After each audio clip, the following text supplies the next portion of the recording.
Atin yan. Maniwala kayo. Atin yang militar pati pulis. Sa tao yan.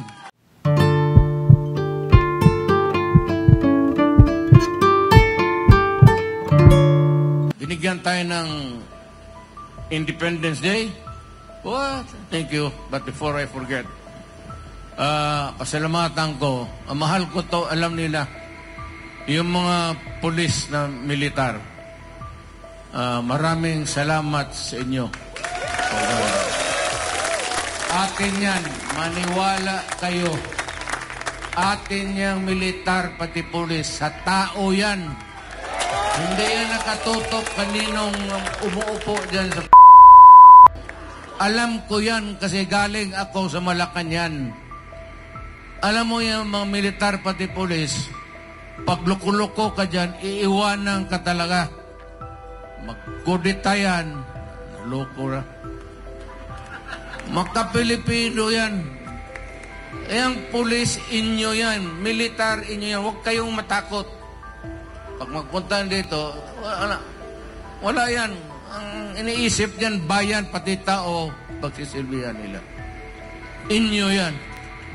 So, mahalin ninyo ang militar, pati pulis. Mabuhay sila. Kasi kung wala yan, matagal na tayong kinain doon sa South, ang insurgency, at dito naman, itong komunista. Ngayon, medyo wala na. Sana, mahina na lahat. So, pasalamat tayo sa serbisyo nila. Balik tayo doon sa independence. So, ganun pa man, perfect na sana. But once in a while, maganda na ang takbo. Independent Republic of the Philippines. Every now and then, we have elections. We choose the leaders sa community to run the government. Okay na yan. Pero yung seasonal yan eh. May panahon talaga, si Marcos noon attempted to tinker with the Constitution. And then we had trouble. Kaya pumasok si Cory, at si Cory naman fixed it itong 1987. Pero ganun pa na marami ang pagkukulang. May pagka-anti kasi sa establishment eh. Hindi sa military pati police. But they were not happy with the police and the military. Pero ako isang piskal, prosecutor ako sa korte. Araw-araw ako nandyan sa korte, nagtatrial. Ang daily bread ko is yung people of the Philippines versus yun. Ako ang nagpo-prosecute. Ako ang, kung maari lang, na ma-secure ko yung conviction para makulong. Kaya yung mga masasamang tao, noon, araw-araw akong nagpapagod.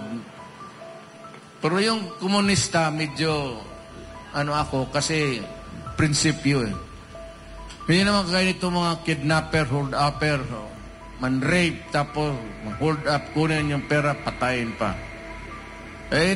Ibahin ninyo itong komunista. Iba yan. So, prinsipyo lang yan yung away natin.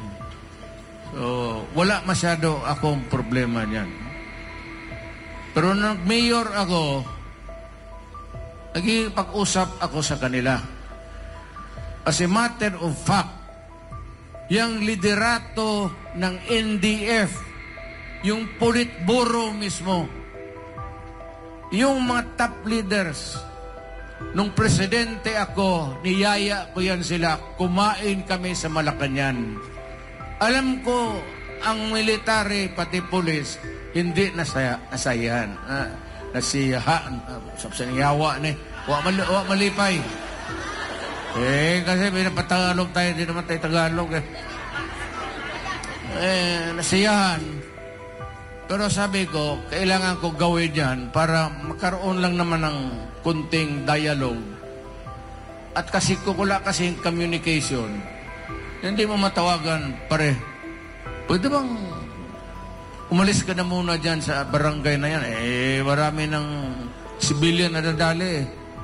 Maghanap na lang tayo ng ibang lugar para magpatayan.